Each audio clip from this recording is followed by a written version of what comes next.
मोक्ष की प्राप्ति की कामना से भगवान की लीला कथा को सुनने का अनुग्रह करते हैं।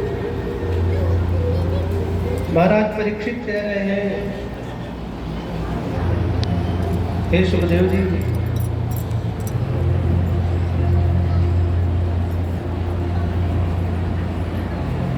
इस संसार में रहते हुए हम यम यातनाओं को न भोगे और परमात्मा तक पहुंच जाए, ऐसा कोई सुगम माध्यम है क्या?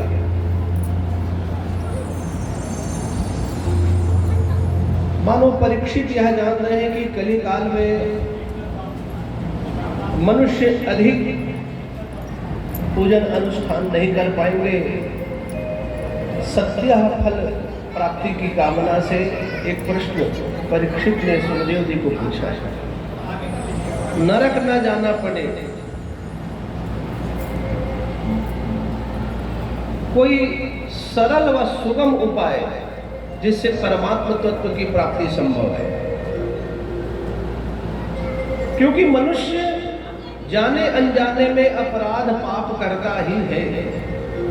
जान करके पाप कर पाते हैं, कभी तो अनजाने में भी हो जाता है, पाप तो होता ही है। हमारे पाप का प्रायश्चित हो जाए, पाप का फल ताप भोगना ना पड़े और परमात्मा की प्राप्ति हो जाए, ऐसा कोई उपाय यदि हो तो हे सुखदेव जी महाराज, आप हमको कृपा करके बतलाओ।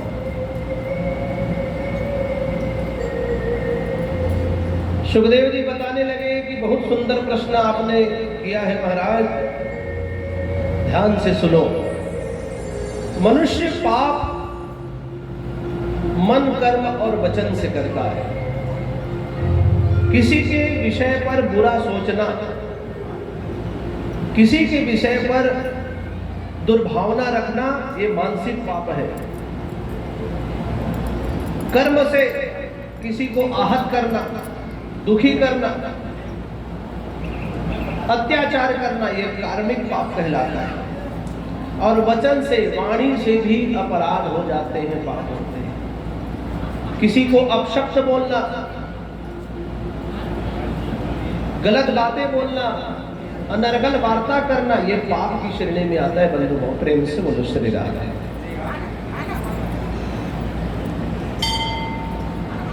इन माध्यमों से किया हुआ पाप का ताप मनुष्य को भोगना ना पड़े, इसके लिए एक व्यवस्था बताई गई। सुखदेव जी एक सुंदर प्राचीन इतिहास सुना रहे हैं। कहते हैं कि प्राचीन काल की बात है, कान्यकुब्ज नगर में, जिसे हम कन्नौज के नाम से जानते हैं, उस कान्यकुब्ज नगर में एक श्रेष्ठ अजामिल नाम का ब्राह्मण रहता था। बातें आई श्रेष्ठ अजामिल ब्राह्मण, पहला बात बोला।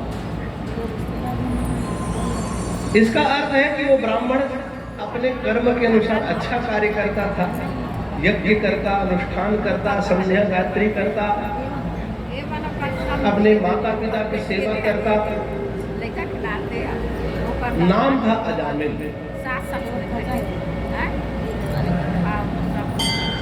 अजामिल शब्द का अर्थ है जो माया में फंसा हुआ है, उसे अजामिल कहते हैं। प्रेम से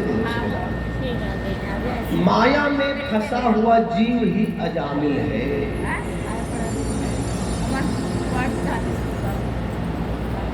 ये जितने पात्र आप देखते हैं अभी तक की कथा में, इस सब के नाम के पीछे ढूंढेंगे तो अपना ही चेहरा नजर आता है नहीं? माया में कौन फंसा है? हम ही तो फंसे हैं ना। प्रपंच में कौन फंसा है? हम ही फंसे हैं। तो माया में फंसा हुआ जीव अजामिल है। और माया क्या है? मैं अनुमोर तोर तय माया। माया क्या है? जो शरीर को मैं मानता है और संसार को मेरा मानता है, वही माया में फंसा हुआ जीव है। शरीर को मैं और संसार को मेरा। विचार करिए, कल इस पर चर्चा हो रही थी। हम सबका कोई ना कोई नाम है। ये किसका नाम है? शरीर का नाम है। आत्मा का नाम नहीं है। ये आज तक कभी पूछे तो आत्मक का नाम है? दोनों पूछे? नहीं पूछे। ये जो परिचय मिलता है, अभिज्ञान है, ये इस देह का ही है। तो मैं का भाव इस देह में है, और संसार में जितनी वस्तुएं सब मेरा है। ये जो भाव लेकर के चलेगा, ये माया में फंसा हुआ जीव ही है। मैं अनुमोर तोड़ तय माया।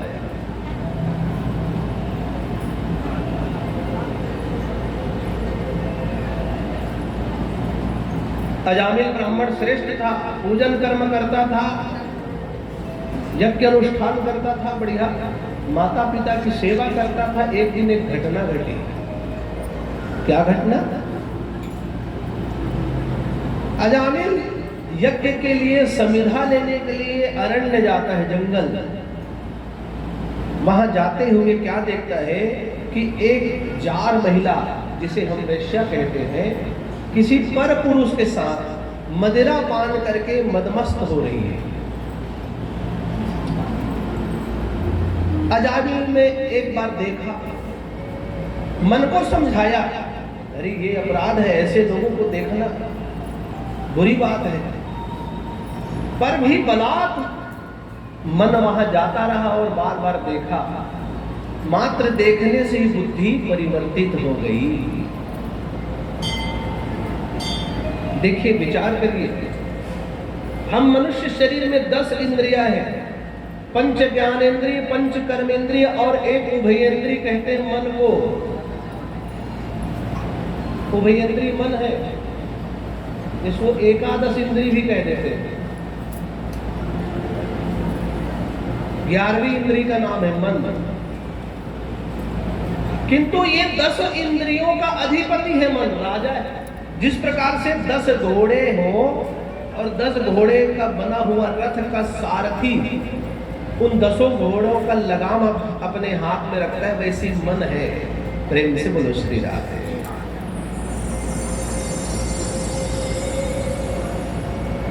आंखों से देखने की इच्छा होने लगी, बार बार देखने लगा, और देखने से भाव परिवर्तित हो गया, बुद्धि में परिवर्तन हो गया। अब तो चित्त को बार बार ये इच्छा होने लगी कि मुझे उससे मिलना है, देखना है। अच्छी चीजों पर हम सब मनुष्यों का ध्यान उतना नहीं जाता भी है तो दोबारा देखने को उपक्रम नहीं करेंगे, किंतु बुरी चीजों को बार बार देखने की उत्सुकता बनती है। कितना भी बड़ा साधु स्वभावी क्यों ना हो, सतोगुणी क्यों ना हो, ये इंद्रियों के माध्यम से बुद्धि भ्रष्ट हो जाती है। इसलिए सावधान। बोलते नजर हटी दुर्घटना घटी, ऐसा बोलते। बस वही चीजें हमारे जीवन के लिए भी है बंधुओं। आपकी बुद्धि में सात्विक भाव से परिवर्तित होकर के तामसिक भाव अथवा राजसिक भाव का आना दुर्घटना है। इसलिए विचार करके काम करना है।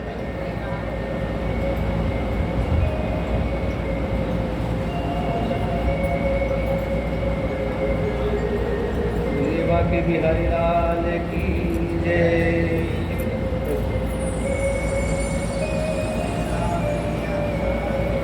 विचार करना है हमको कि हमारी स्थिति क्या है।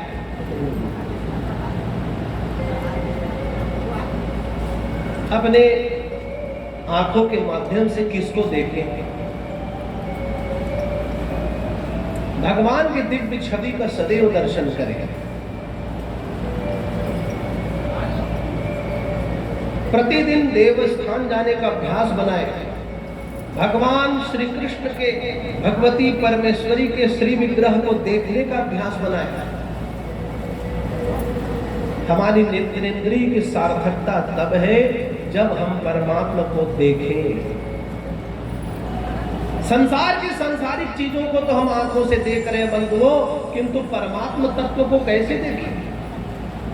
इसकी सार्थकता तब होगी जब हम ईश्वर का दर्शन करें। बोलो बांके बिहारी लाल की।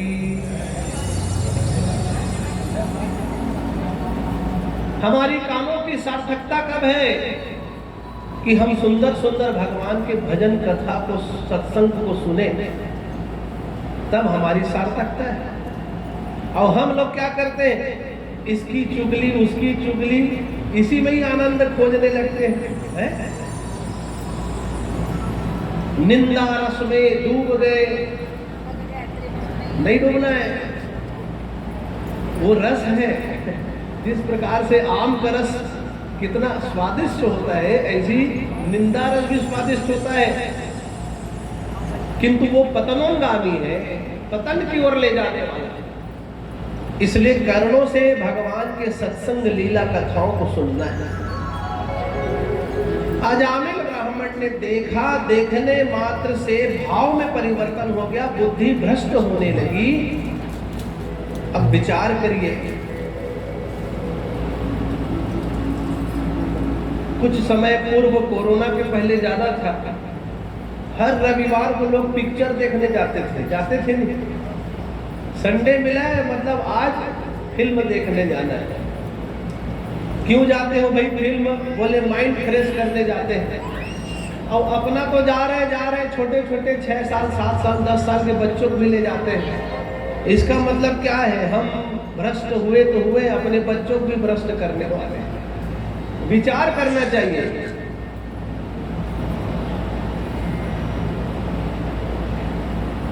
केवल देखने मात्र से, उस वेश्या को देखने से बुद्धि परिवर्तित हो गई। पूजन पाठ छूट गया अजामिल ब्राह्मण का। यज्ञ अनुष्ठान जो घर में करते थे, माता पिता की सेवा करते थे, ये सब छूट गया। दिन रात उस वेश्या का चिंतन करते रहे। मिलने लगे, उस वेश्या को संतुष्ट करने का प्रयत्न करने लगे। धन ला करके देते, कुछ रुपया पैसा ला करके देते, घर के धन को ले जाकर के देखते कि खुश हो जाए। व्यक्ति वासनाओं से घिरा होता है,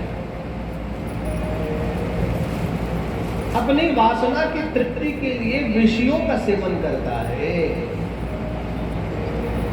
अजामिल ने देखा कि अब सब कुछ नष्ट हो गया। माता पिता और अपनी ब्याहता पत्नी तक को छोड़ करके उस वेश्या के संगति में पड़ गया, रहने लग गया। कामातुराणा न भयं न लज्जा। कामी व्यक्ति, जो कामातुर व्यक्ति होता है, उसको भय और लज्जा नहीं लगती भैया। समाज का, लोक लाज का भय नहीं रहता उसको। देखे नहीं, मदिरा पीने वाला व्यक्ति इतना मदमस्त हो जाता है कि कहां वो लौट रहा है, कहां पहुंच रहा है, कुछ पता ही नहीं,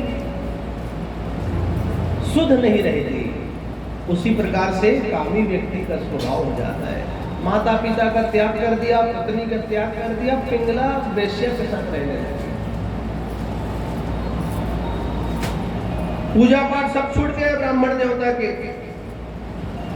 आचरण विचित्र हो गया। अब तो अपने घर परिवार का भरण पोषण कैसा करने लगा? डकैती करके, चोरी करता, लूटपाट करता। क्या था, क्या हो गया? पतन कैसे होता है?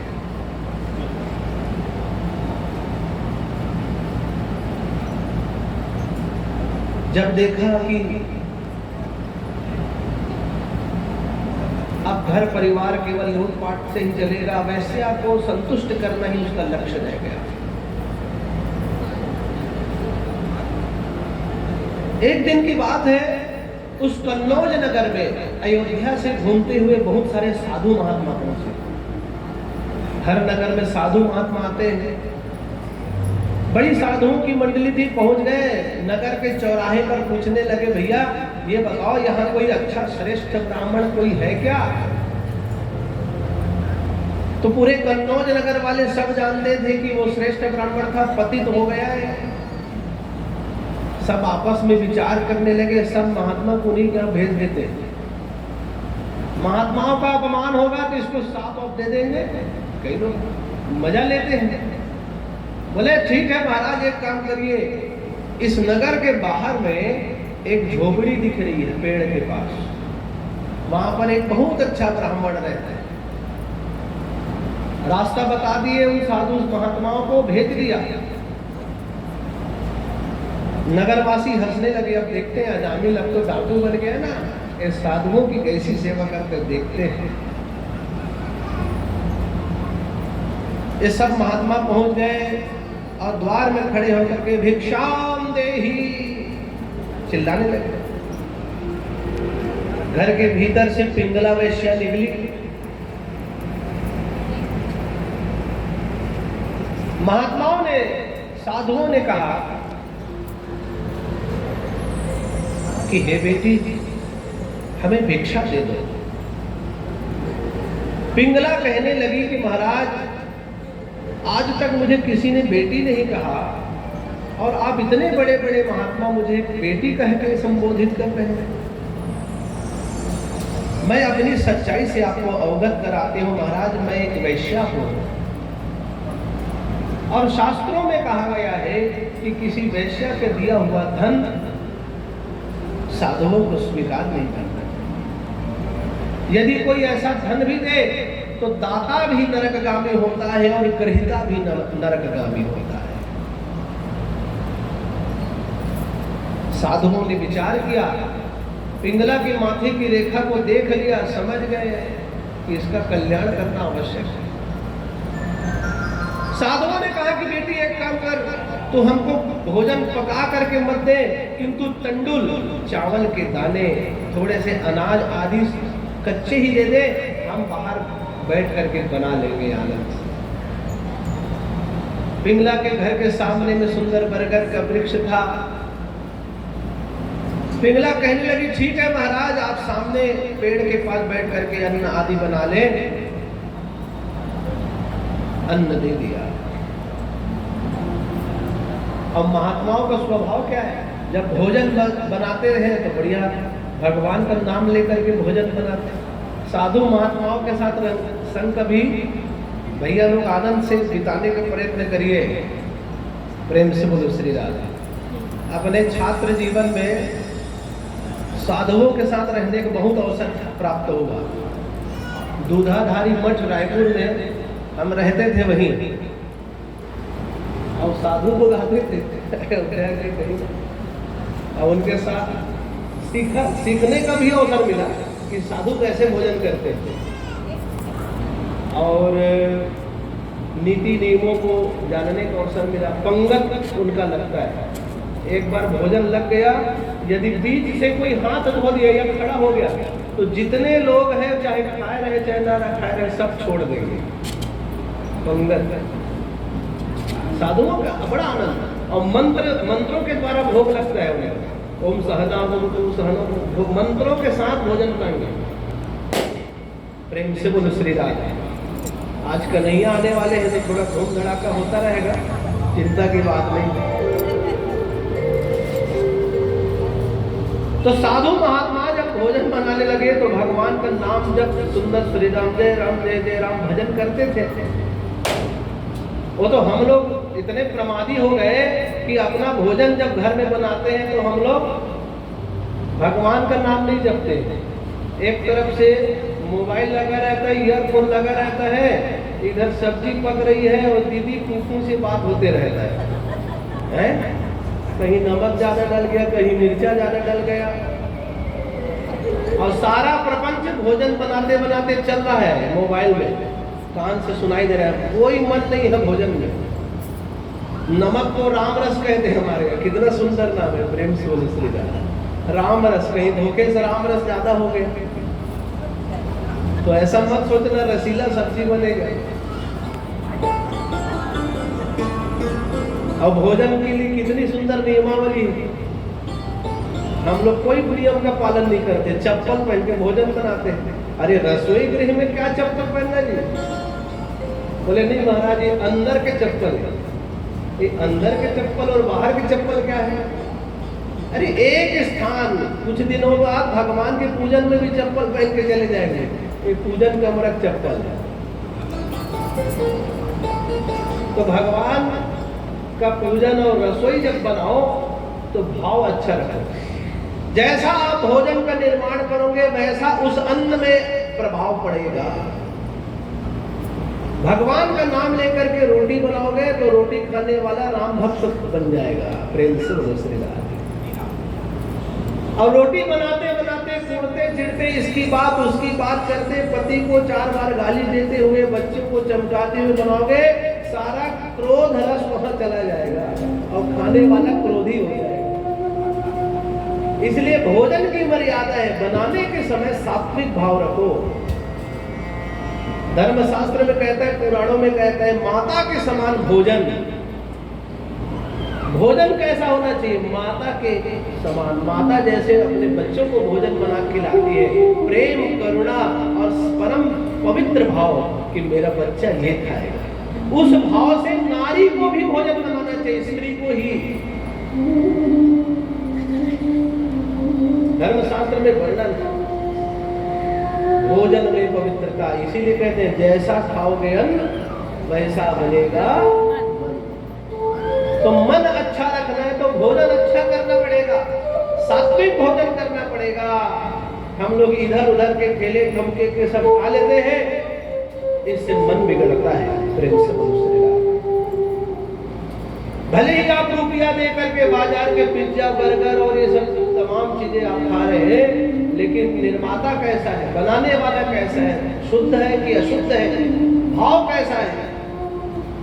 आप अपने उदर को पूर्ति करने के लिए, पेट भरने के लिए अन्न खा लोगे, लेकिन उस अन्न का प्रभाव आपके मन पर भी पड़ेगा।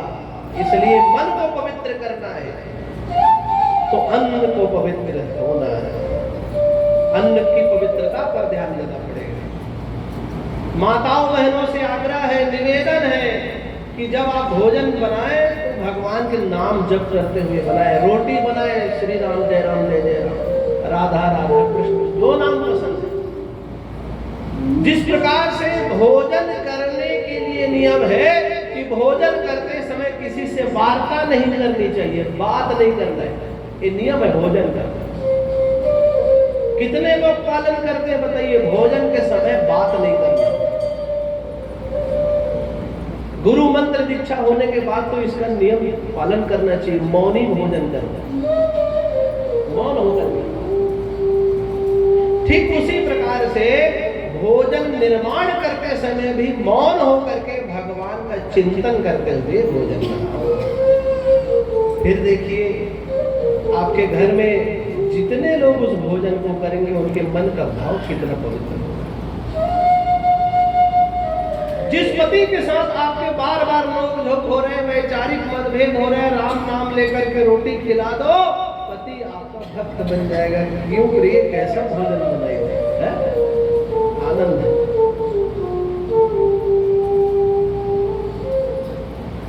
इधर साधु महात्मा सब भोजन बनाने लग गए। पिंगला का दिया हुआ अन्न, बोले चिंता की बात नहीं, कच्चा अन्न देने से तुझको पाप नहीं लगेगा, वैश्या चिंता मत कर।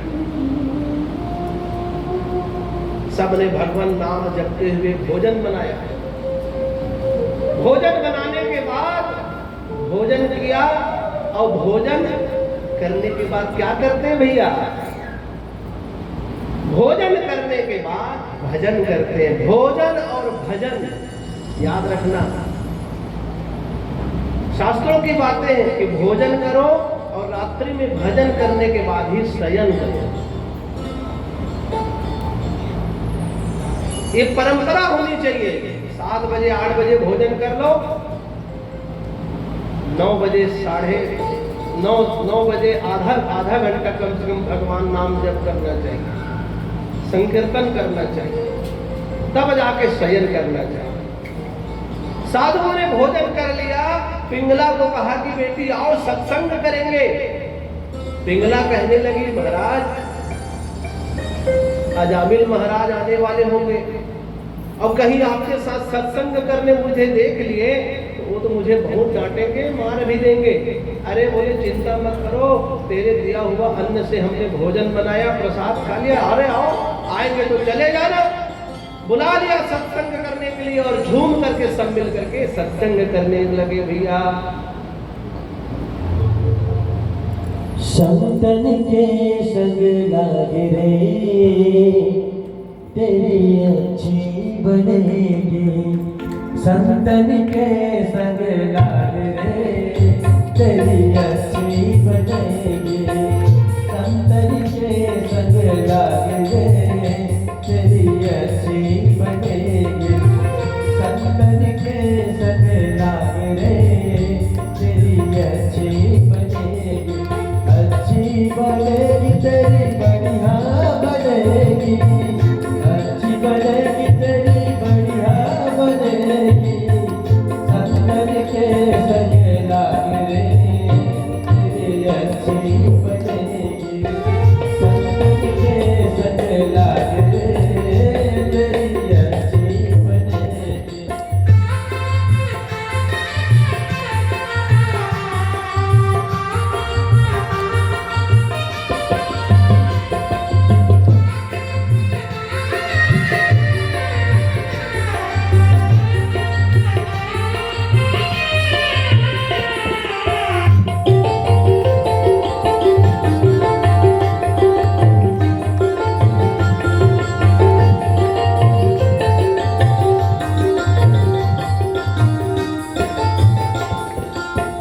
संतन के संग खून कमाई। संतन के संग खून कमाई। होए बड़ो तेरे भाग रे होए बड़ो तेरे भाग रे तेरी अच्छी बनेगी। संतन के संग लाग रे तेरी अच्छी बनेगी।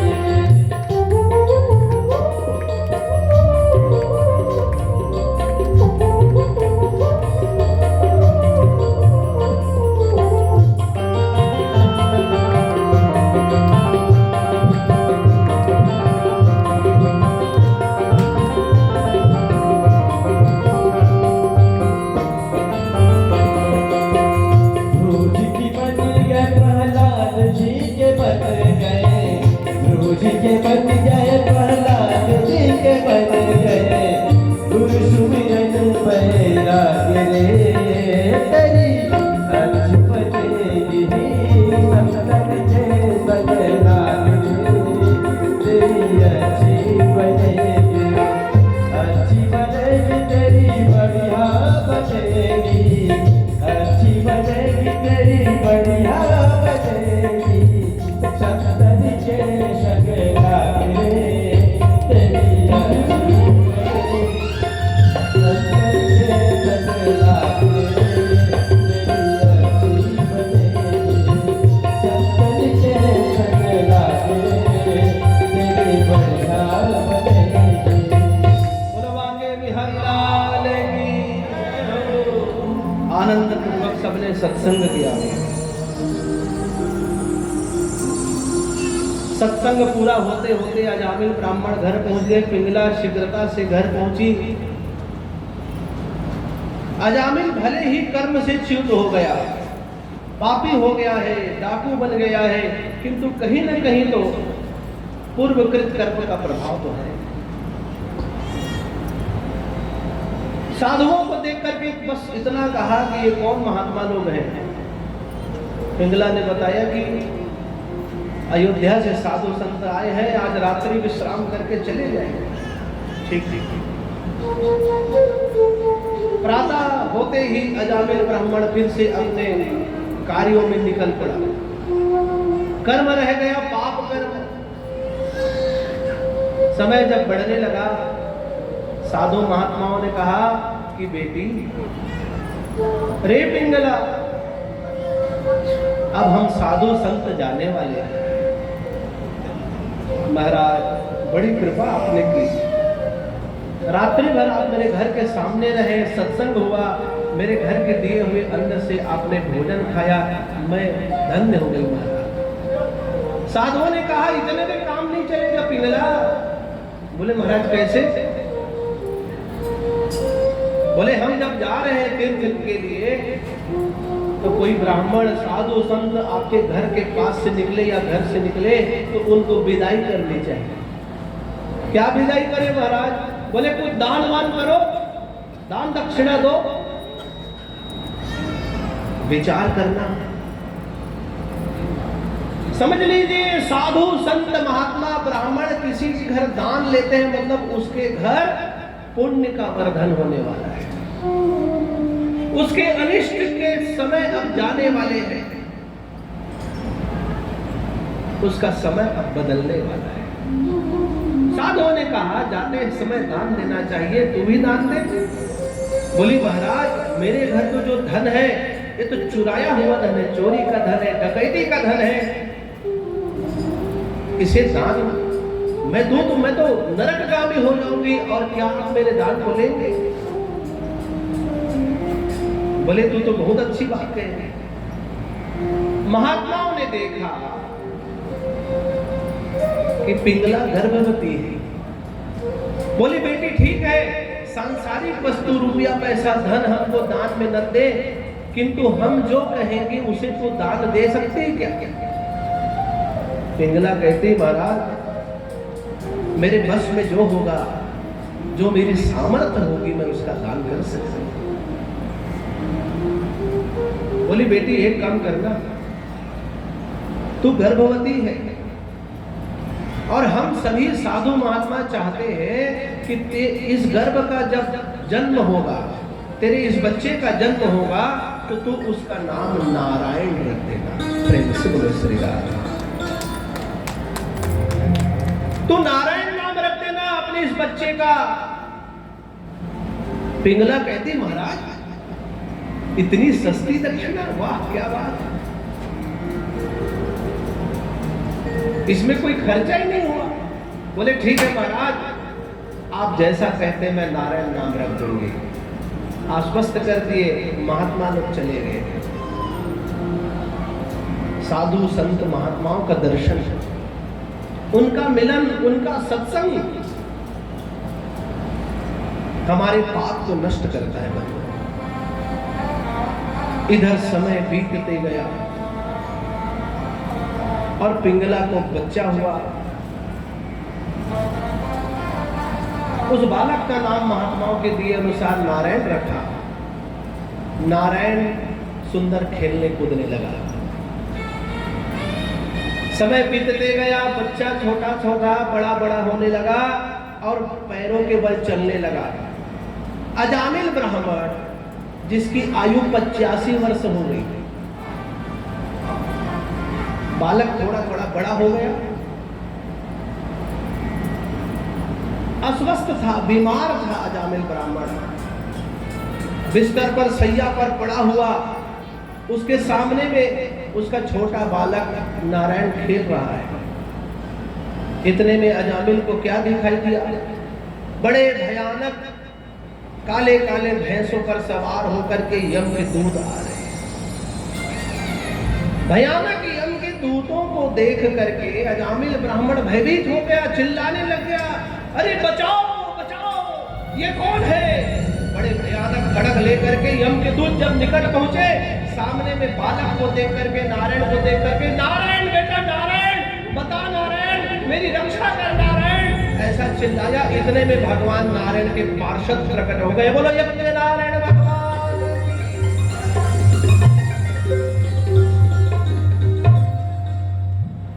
भगवान वैकुंठवासी नारायण के पार्षद पहुंच गए और कहने लगे, हे यम के दूतों सावधान, ठहर जाओ, रुक जाओ। यम के दूत कहने लगे कि हे भगवत पार्षदों, ये अजामिल बड़ा पापी ब्राह्मण रहा, अपना कर्म को त्याग करके हिंसा करता था, पाखंड करता था, अनेक प्रकार के दुष्कर्म पाप को इसने किया, इसकी आयु पूरी हो गई, इसको ले जाने आए, ये नरक जाएगा और बहुत सारे यम की यातनाओं को भोगेगा। भगवान के पार्षद कहने लगे कि हे यमदूतों, क्या तुमको इतना भी नहीं पता?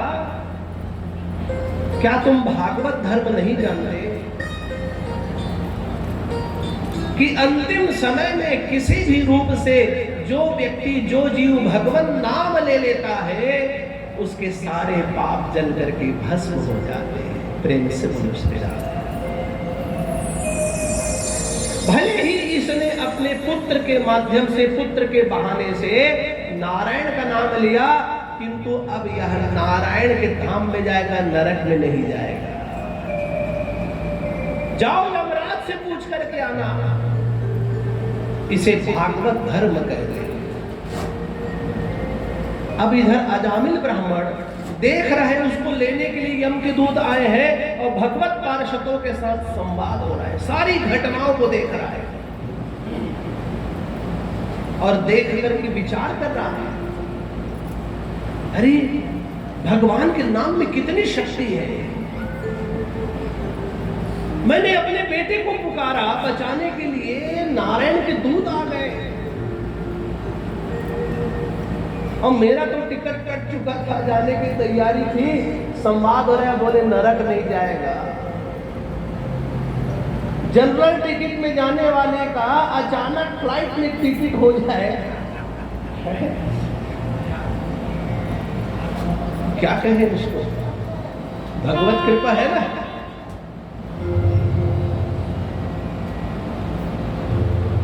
भर जन्म भव बीजानाम अर्जनम सुख संपदा तर्जनम यमदूतानाम राम रामेति गर्जनम भुंजत भव के बीज को सींचत धन सुख धाम डांटत यम के दूत को, इसलिए गर्ज कहे श्री राम।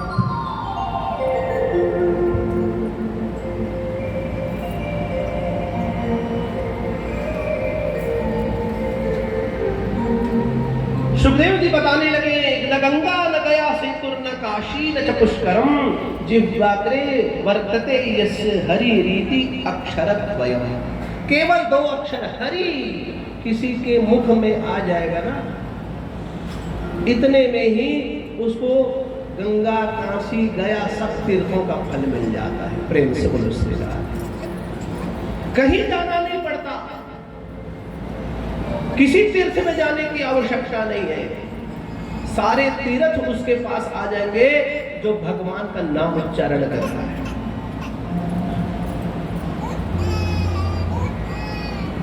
प्रत्येक युग में भगवत प्राप्ति के बड़े कठिन से कठिन माध्यम है, किंतु कलिकाल ही एक ऐसा युग है जिसमें सुगमता से भगवत तत्व को प्राप्त कर सकते हैं।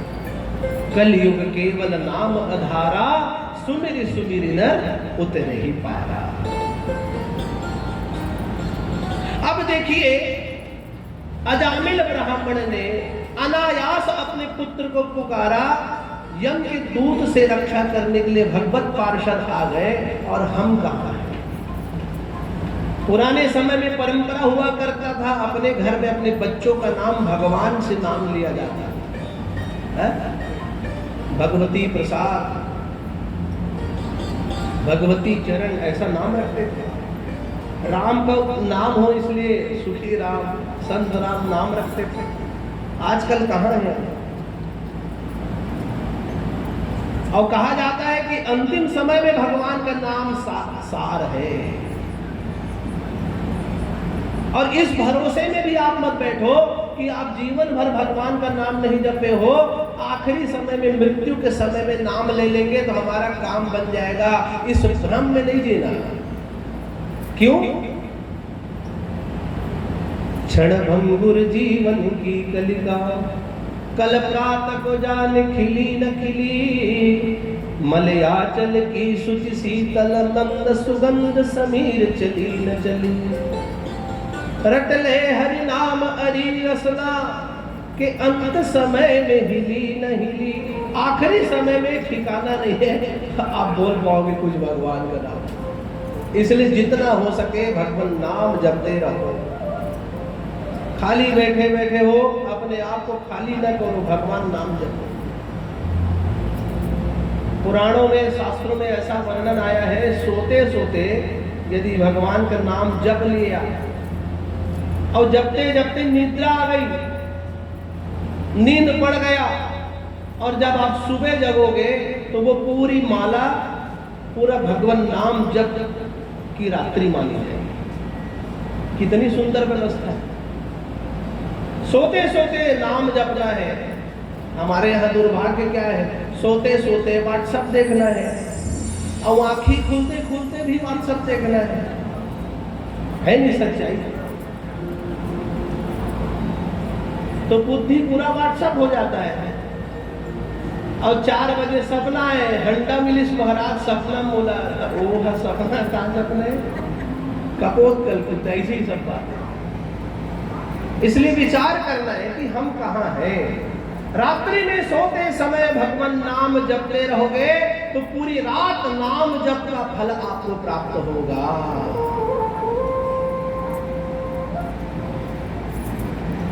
प्रयत्न करना चाहिए, अभ्यास में लाना चाहिए। अरे अपने बच्चों का नाम भले ही आप भगवान के नाम के ऊपर से नहीं रख सकते तो आपके घर के ड्राइवर का नाम रख देना नारायण गोविंद, ताकि दुर्घटना होने लगी, एक्सीडेंट होने वाला है, गोविंद गोविंद बचा दे गोविंद, बोलेगा गोविंद तो आ जाएंगे। भले ही ड्राइवर का नाम गोविंद है, अपने बच्चे का नाम नहीं रख सकते तो ड्राइवर का नाम रख दे, माली का नाम रख दे। अचानक सांप काट दिया, शंकर मालिक को काटेगा, कैलाश हो जाएगा। विचार करो, भगवान का नाम का आश्रय लोगे तो मुक्ति है। हम लोग आधुनिक लोग हैं, आजकल लोगों में ये भाव बन गया बड़ा लंबा नाम नहीं होना चाहिए, छोटे छोटे नाम है। किंतु विचार करो, इस दृष्टांत के माध्यम से हमको ये शिक्षा मिलती है कि कैसे भी हो भगवान का नाम मुख में आना चाहिए।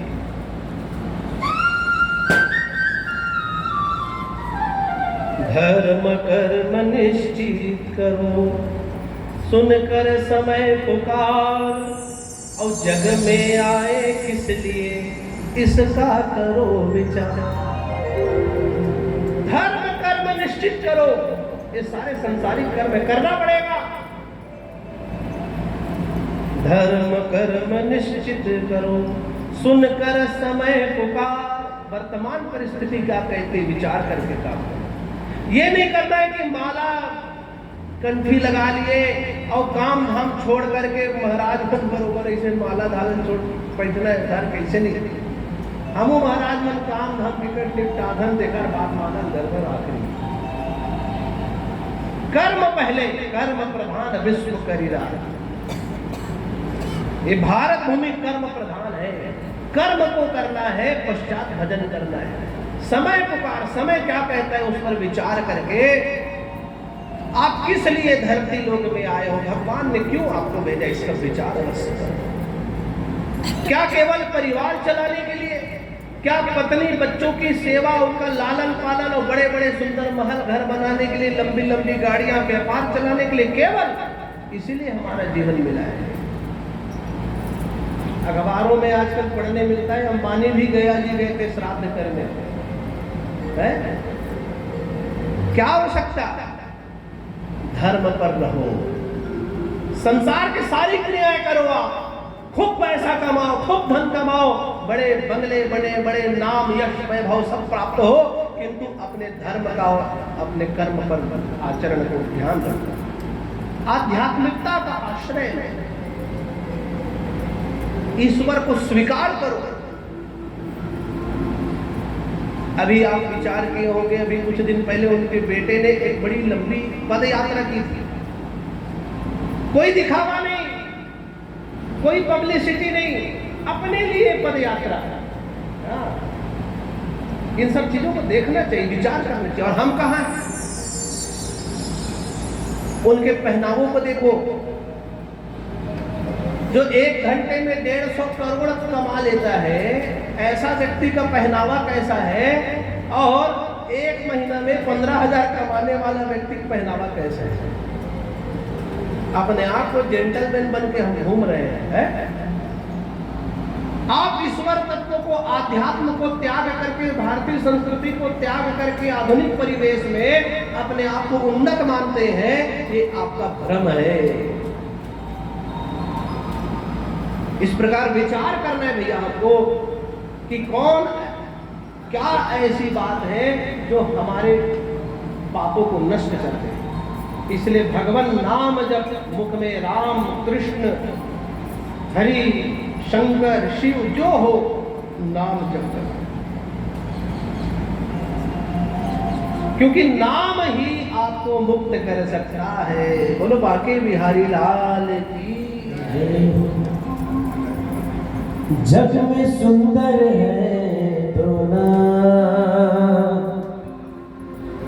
चाहे कृष्ण कहो या राम, बोलो राम राम राम, बोलो श्याम श्याम श्याम।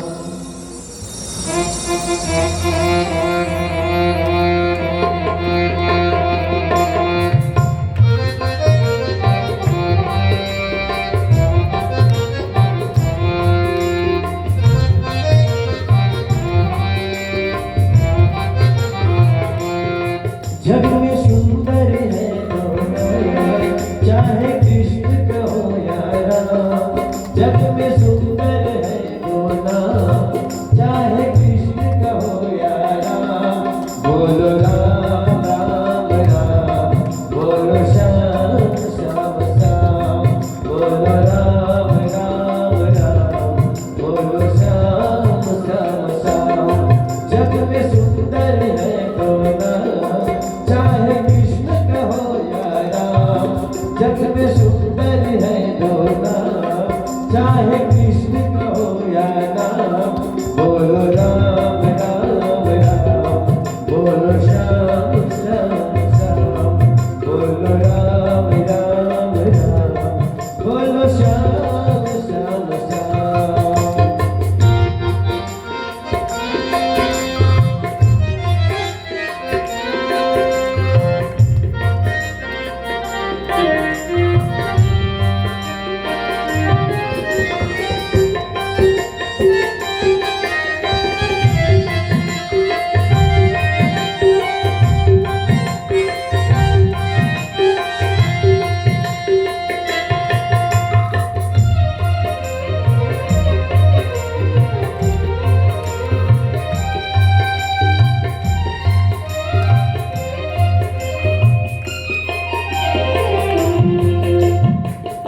बड़ा ही सुंदर भाव सुना है क्या? माखन ब्रज में एक चुरावे, एक बेर ढिलनी के खावे, सारे मापा मापनी पामा रे मारे ने, पानी सारे मारे ने।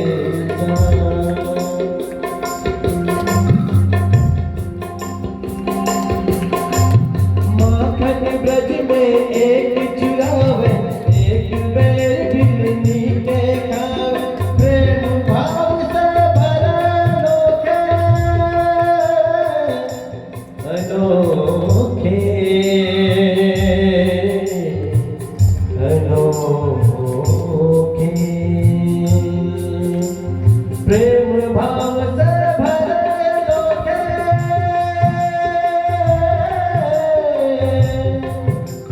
प्रेम भाव से भरे अनोखे, दोनों के है काम, बोलो राम राम राम, बोलो श्याम श्याम श्याम, बोलो राम राम राम, बोलो श्याम श्याम श्याम।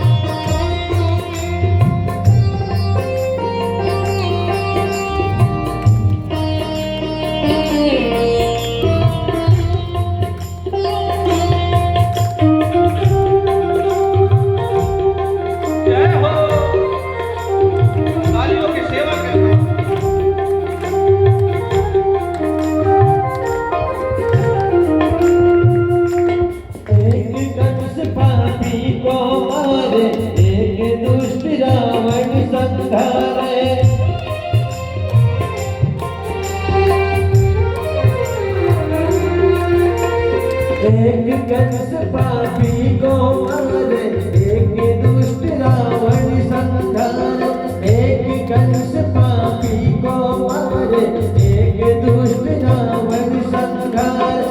दोनों दिन के दुख हरत है, दोनों दिन के दुख हरत है, दोनों बल के धाम। बोलो राम राम राम, बोलो श्याम श्याम श्याम, बोलो राम राम राम, बोलो श्याम श्याम श्याम, बोलो राम राम राम, बोलो श्याम श्याम श्याम, बोलो राम राम राम, बोलो श्याम श्याम श्याम। बोले बाके बिहारी लाल की, श्रीमद् भागवत महापुराण की, जय हो। परमेश्वरी मैया की। जय हो। जितना अधिक हो सके भगवान नाम का संकल्प लो। नाम जप ही एक आश्रय है जो कली के दोषों से हमारी मुक्ति दिला सकते हैं। महाराज परीक्षित ने सुखदेव जी को पूछा, महाराज आपने हिरण्याक्ष वध का वृत्तांत सुनाया, भगवान नारायण का अवतार वराह के रूप में हुआ, धरती